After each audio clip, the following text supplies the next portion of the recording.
woke up to it on fire right across the way, and within like 20 minutes they were telling us we had mandatory evacuations, and probably about 15 minutes ago they told us that we just need to stay in place. I have my medicines, special pictures, and my Sandy Koufax autographed baseball.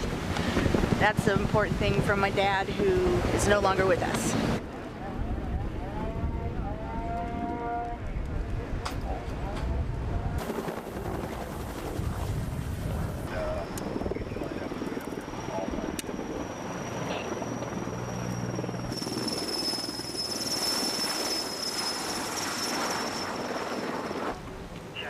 We're going to run down to the trailer park. Bring it back to the road! Bring it back to the road! Foot! Hey, look out!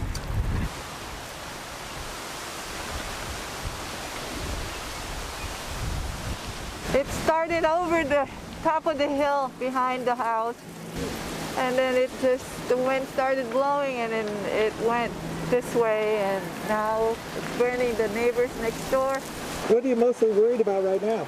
Right now, safety for everybody. I suppose it's the house, but you know, we're good. We're on our feet. We're able to do a little bit of help here for the firemen. So if everyone comes out of this fire safe and sound, then I'll be a happy camper.